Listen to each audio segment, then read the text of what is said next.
ஏற்காடு பகுதியில் தகடூர் அதிகமான் பேரை மாற்றிட்டு இங்கே ஈவேரா ராமசாமி பேரை வச்சுருக்கானுங்க அப்படின்னு சொல்லிட்டு ஒரு வீடியோ போட்டிருப்பேன். அதனுடைய தொடர்ச்சியாக அந்த வீடியோவை நான் பதிவிடுறேன். இந்த திராவிட கும்பல் இருக்கானுங்கள, இவனுங்க 23ஆம் புலிகேசி படம் பார்த்துருக்கியா? அந்த படத்தில் இவனுங்க பண்ண சேட்டையெல்லாம் பார்க்குறியா? அந்த புலவர்கள் வருவாங்கள்ல, பாலபத்திர ஓனாண்டின்னு சொல்லிட்டு ஒரு காமெடி ஆக்டர், அது தமிழ் புலவரை எவ்வளோ கேவலப்படுத்த முடியுமோ அவ்வளோ கேவலப்படுத்தி வச்சுருப்பானுங்க அந்த படத்தில். ஏன்னா இந்த திராவிட கும்பலுக்கு நம்மளுடைய தமிழ் புலவர்கள் பார்த்தா அல்லது அவங்களுடைய எழுத்துக்கள்லாம் பார்த்தா காண்டாகும் போல், அதனால் அந்த பதிவெல்லாம் வச்சுருக்கானுங்க. அதே மாதிரி இன்னொரு வீடியோ காட்டுறேன் பாரு. மன்னா மன்னா, என்ன இங்கே தங்களின் உடல் மூடப்பட்டிருக்கிறது, இங்கே அவரின் தலை மூடப்பட்டிருக்கிறது. எதற்காக? இங்கே என்ன நடக்கிறது?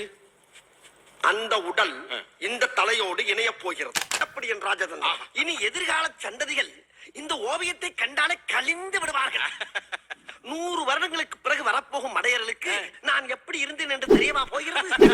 100 வருடத்துக்கு பின்னாடி வரக்கூடிய மடையர்களுக்கு நான் எப்படி இருந்தேன் என்று தெரியவா போகிறது அப்படிங்கிற வார்த்தை இருக்குல்ல, அது ஆழமான வார்த்தை. ஏன்னா இங்கே அழகுமுத்துக்கோன்னு, நம்ம தீரன் சின்னமலை, மருது சகோதரர்கள், அவங்களுடைய ஃபோட்டோலாம் பார்த்தா அப்படியே ஜிம் பாடி மாதிரி இருக்கும். அதில் நம்ம கட்டபொம்மனும் வருவார்னு வச்சுங்களேன்.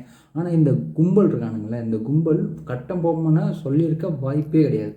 ஏன்னா கட்டபொம்மன் அவங்க சமூகத்துக்குள்ளே வரக்கூடிய நபர், அதனால் சேர்த்துருக்க மாட்டானுங்க.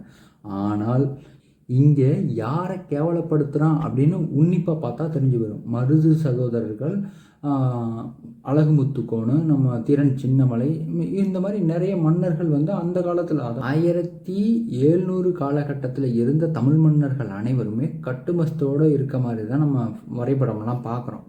அதுங்களை கேவலப்படுத்தணும் அப்படிங்கிறதுக்காண்டியே இந்த வீடியோவை, இந்த படத்தில் இந்த காமெடி சீனை வச்சுருக்கானுங்க. சம்மந்தமே இல்லாத சீனை எதுக்காண்டி வச்சுருக்கான்னு நீ பார்த்துக்க. நீ உண்மையான தமிழ் பற்றானா இருந்தேன்னா கொஞ்சம் தேடுங்கடா. இந்த ஈவேரா ராமசாமி பின்னாடி சுத்தாதீங்கடா. திமுக காரனுக்கு முதல்ல ஓட்டு மயிர் போடாதீங்கடா.